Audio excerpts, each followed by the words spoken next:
गर्मी में 5 अनाथ बहनों का घास घर। निशा अपनी 4 छोटी बहन के साथ कचरेदान में सो रही थी, जहां मक्खियां भिनभिना रही थी और धूप की किरण उन 5 पर सीधे आ रही थी। तभी कूड़े से भरी गाड़ी भी आ जाती है। अरे ओ लड़कियों, चलो उठो उठो उठो उठो उठो उठो। अरे ये तो उठती ही नहीं है। पता नहीं इतनी गर्मी में इस गंदगी भरे कूड़े कचरे में कैसे सो गए हैं ये लोग। खैर मुझे क्या, मुझे अपना कचरा फेंक कर जाना है। गाड़ी वाला सारा कचरा खाली करके चला जाता है, जिसमें की गंदी बात से वह गरीब 5 बहनें उठ जाती हैं। दीदी कितनी गंदी बात आ रही है।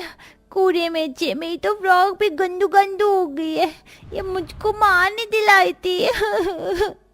फिर 5 साल की पूजा अपनी फ्रॉक को देख देख कर बहुत रोती है। उसके संग में 4 बहनें सोनी, करिश्मा, रवीना, निशा भी उदास हो जाती है, क्योंकि वह सबसे छोटी थी। रो मत पूजा, तुम्हारी दीदी है ना, मैं तुम्हें नई फ्रॉक दिला दूंगी। झूठ झूठ झूठ, तुम सिर्फ और सिर्फ झूठ बोलती हो दीदी। तुम हमारे लिए घर भी नहीं बना पा रही हो। देखो हमें कचरे में सोना पड़ता है, वो भी इतनी गर्मी में। नीनी भी नहीं आती है। पूजा अपनी नासमझी में अपनी बड़ी बहन को बहुत कोसती है। पूजा, ऐसा नहीं कहते, ये हमारी बड़ी दीदी हैं। हम काम के लिए जा रहे हैं, अपना ख्याल रखना।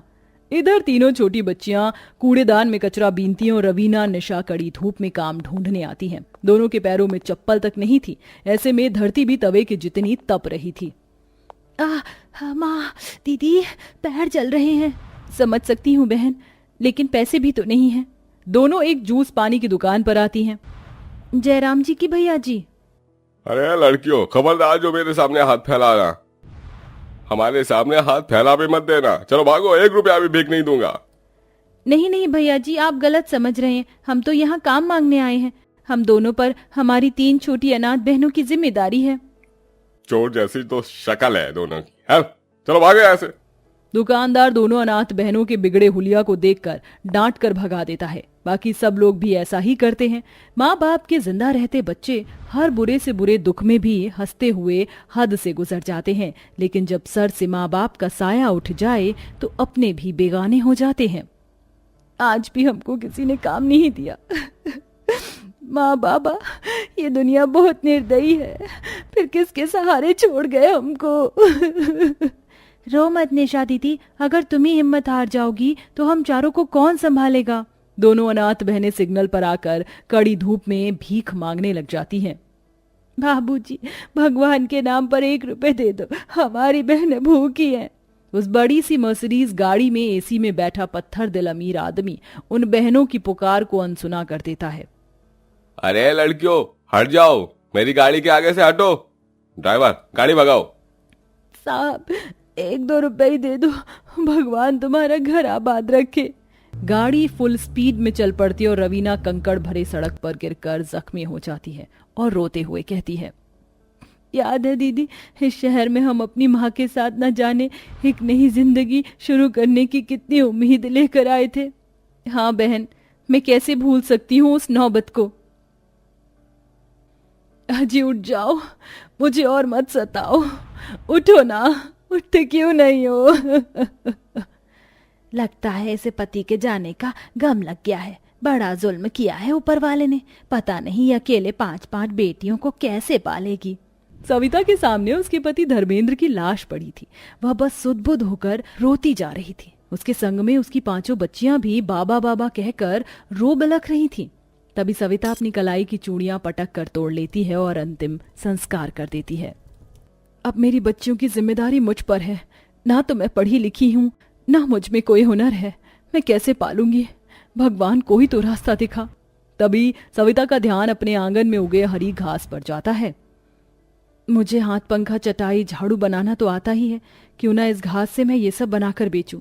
सविता के संग में उसकी 5 बेटी भी झाड़ू पंखे बनाती हैं, लेकिन सबके घर में कूलर पंखा लग जाने से कोई भी घास के सामान पर एक नजर भी नहीं मारता। वो सब चिलचिलाती गर्मी में बाजार में बैठी बैठी रहती हैं। कई दिनों भूखे रहने के बाद सविता अपनी 5 बेटियों का साथ लेकर गांव से शहर आ जाती है। अब हम यहीं कमाएंगे, खाएंगे। बच्चियों, पर मुझे पहले काम धाम ढूंढना होगा। निशा, अपनी 4 बहनों का ध्यान रखना। सविता धूप गर्मी में कई दिन के भूखे हालात में काम ढूंढने जाती है, जहां आती जाती गाड़ियों के बीच में वह चक्कर खाकर गिर जाती है और उसको एक गाड़ी मारकर चली जाती है। अगले 2 दिन तक उसकी लाश लावारिस की तरह पड़ी रहती है। निशा 2 दिन बाद भी गर्मी, धूप और लू में अपनी बहनों के साथ उसी जगह में बैठी होती है जहां सविता उन्हें छोड़ गई थी।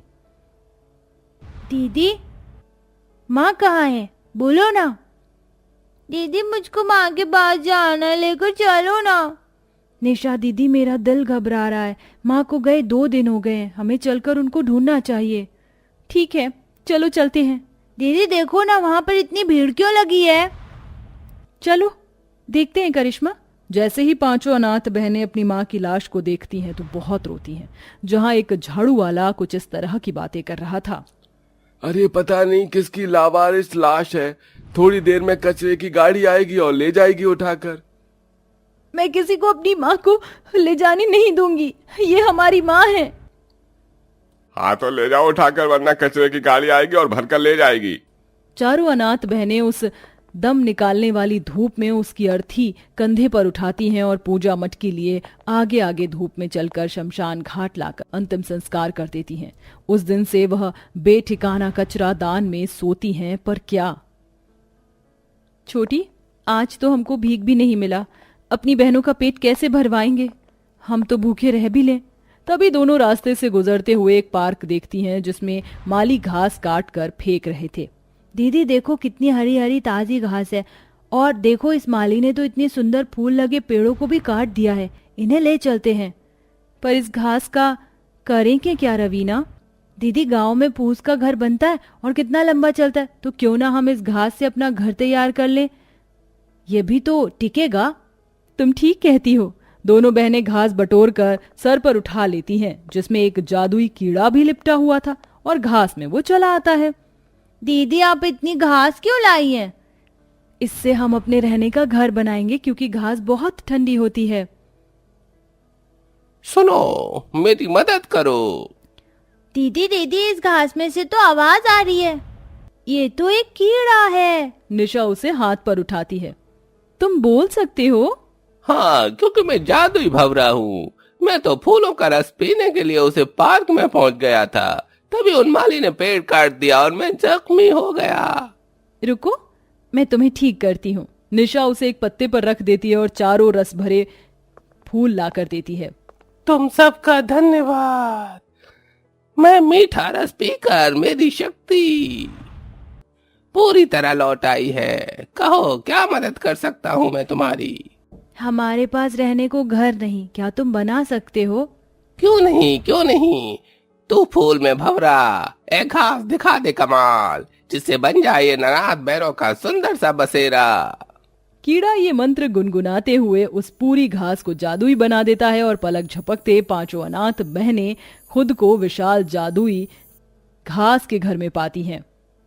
अरे वाह, ये घास का घर कितना बड़ा और सुंदर है ना सोनी दीदी?